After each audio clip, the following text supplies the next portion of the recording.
ഈശോ മിശിഹായിൽ ഏറെ സ്നേഹിക്കപ്പെടുന്ന മാതാപിതാക്കളെ, സഹോദരി സഹോദരങ്ങളെ, ഉയർപ്പുകാലത്തിൻ്റെ ഏറ്റവും അവസാനത്തെ ആഴ്ചയിലേക്ക് നാം ഇന്ന് പ്രവേശിക്കുകയാണ്. ഇന്ന് തിരുസഭാ മാതാവ് നമ്മുടെ പരിചിന്തനത്തിനായിട്ട് നൽകിയിരിക്കുന്ന സുവിശേഷ ഭാഗം മർക്കോസിൻ്റെ സുവിശേഷം 16-ാം അധ്യായം 14 മുതൽ 20 വരെയുള്ള വാക്യങ്ങളാണ്. ഉദ്ധിതനായ മിശിഹ തൻ്റെ പ്രിയ ശിഷ്യന്മാർക്ക് പ്രത്യക്ഷപ്പെടുന്ന സംഭവത്തെയാണ് ഈ സുവിശേഷ ഭാഗത്തിൽ നമ്മൾ ധ്യാനിക്കുക. ഈ സുവിശേഷ ഭാഗം നമ്മൾ ധ്യാനിക്കുമ്പോൾ സുവിശേഷത്തിൽ നിന്ന് 2 കാര്യങ്ങളെക്കുറിച്ച് നമ്മുടെ പരിചിന്തനത്തിനായിട്ട് നമുക്ക് വിഷയമാക്കാം. ഒന്നാമതായിട്ട്, കർത്താവ് നമ്മെ കുറ്റപ്പെടുത്തുന്ന കാരണങ്ങളെ ഇന്നത്തെ സുവിശേഷ ഭാഗം നമ്മുടെ മുമ്പിൽ അവതരിപ്പിക്കുകയാണ്. മർക്കോസിൻ്റെ സുവിശേഷം 16-ാം അധ്യായം 14-ാം വാക്യം കർത്താവ് തൻ്റെ ശിഷ്യന്മാരുടെ വിശ്വാസരാഹിത്യത്തെയും ഹൃദയ കഠിനതയെയും കുറ്റപ്പെടുത്തുകയാണ്. എന്താണ് ഇപ്രകാരം കർത്താവ് തൻ്റെ ശിഷ്യന്മാരെ കുറ്റപ്പെടുത്തുവാനുള്ള കാരണം എന്നുള്ളത് ഇതിന് തൊട്ടു മുമ്പുള്ള വചനഭാഗത്ത് നമ്മൾ ധ്യാനിക്കുന്നുണ്ട്. അവിടെ ഉദ്ധിതനായ മിശിഹ മറിയത്തിന് പ്രത്യക്ഷപ്പെട്ട് മറിയം തൻ്റെ വിശ്വാസ അനുഭവം ശിഷ്യന്മാർക്ക് പങ്കുവയ്ക്കുമ്പോൾ അതിനെ സ്വീകരിക്കുവാൻ, ഉൾക്കൊള്ളുവാനായിട്ട് മടിക്കുന്ന ശിഷ്യന്മാരെയാണ് നമ്മൾ സുവിശേഷത്തിൽ കാണുക. ഇപ്രകാരം തൻ്റെ അനുഭവ സാക്ഷ്യം വിവരിക്കുന്ന മറിയത്തിന് മുമ്പിൽ വിശ്വാസം ഏറ്റുപറയാൻ മടിക്കുന്ന ശിഷ്യന്മാരെയാണ് കർത്താവ് കുറ്റപ്പെടുത്തുക.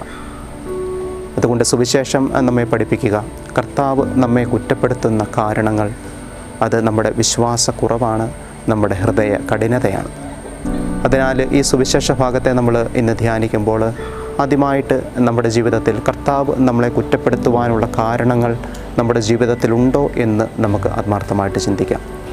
വിശ്വാസത്തെ കൂടുതൽ തീക്ഷ്ണമാക്കുവാനും കർത്താവ് ആഗ്രഹിക്കുന്ന ഒരു തലത്തിലേക്ക് എൻ്റെ വിശ്വാസ ജീവിതത്തെ കൊണ്ട് എത്തിക്കുവാനായിട്ടും എനിക്ക് ഉത്തരവാദിത്തമുണ്ട്.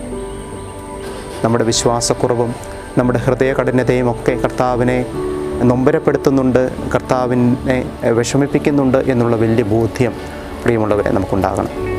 ഇന്നത്തെ സുവിശേഷ ഭാഗം നമുക്ക് നൽകുന്ന 2ാമത്തെ സന്ദേശം, കർത്താവ് തൻ്റെ പ്രിയ ശിഷ്യന്മാരോട് പറയുകയാണ്, നിങ്ങൾ ലോകമെങ്ങും പോയി സുവിശേഷം അറിയിക്കുക. 16-ാം അധ്യായം 20-ാം വാക്യം.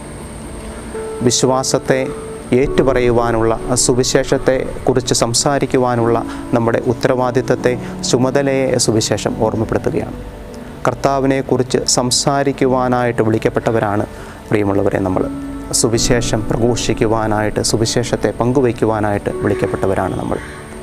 ഇപ്രകാരമുള്ള ഈ സുവിശേഷ പ്രഘോഷണത്തെ, വചനത്തിൻ്റെ പങ്കുവയ്ക്കലിനെ ഏറ്റവും മനോഹരമായിട്ട് അവതരിപ്പിക്കുന്നത് വിശുദ്ധ ഫ്രാൻസിസ് അസീസിയാണ്. വിശുദ്ധൻ തൻ്റെ പ്രിയ ശിഷ്യന്മാരെ സുവിശേഷ വേലയ്ക്കായിട്ട് പറഞ്ഞു വിടുമ്പോൾ വിശുദ്ധൻ പങ്കുവയ്ക്കുകയാണ്, നിങ്ങൾ വചനം പ്രഘോഷിക്കുക, ആവശ്യമെങ്കിൽ മാത്രം നിങ്ങൾ വാക്കുകൾ ഉപയോഗിക്കുക. വാക്കുകളേക്കാൾ അപ്പുറം ജീവിതം സുവിശേഷമാകുവാനായിട്ടാണ് വിശുദ്ധൻ തൻ്റെ പ്രിയ ശിഷ്യന്മാരെ നമ്മെ പഠിപ്പിക്കുന്നത്. അതുകൊണ്ട് ഇന്നത്തെ സുവിശേഷം നമ്മെ സുവിശേഷവേല നമ്മുടെ ഉത്തരവാദിത്തമാണെന്ന് ഓർമ്മിപ്പിക്കുമ്പോൾ, സുവിശേഷം വാക്കിലൂടെ എന്നതിനേക്കാൾ അപ്പുറം ജീവിതത്തിലൂടെ, പ്രവൃത്തിയിലൂടെ പങ്കുവയ്ക്കുന്നവരാകുവാനായിട്ട് സുവിശേഷം നമ്മെ ഓർമ്മപ്പെടുത്തുക. അതിനാൽ പ്രിയമുള്ളവരെ, നമ്മൾ ഇന്ന് ഈ സുവിശേഷ ഭാഗം ധ്യാനിക്കുമ്പോൾ കർത്താവിന് കുറ്റപ്പെടുത്തുവാനുള്ള കാരണങ്ങൾ നമ്മുടെ ജീവിതത്തിൽ ഉണ്ടാകാതിരിക്കുവാനായിട്ട് നമുക്ക് ശ്രമിക്കാം.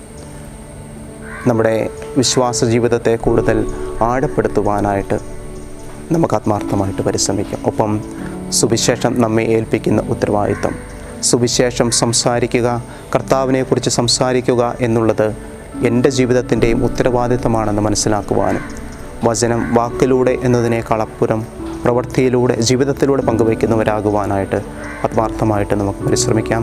അതിനായിട്ട് നല്ല ദൈവം നമ്മെ സമർത്ഥമായിട്ട് അനുഗ്രഹിക്കട്ടെ.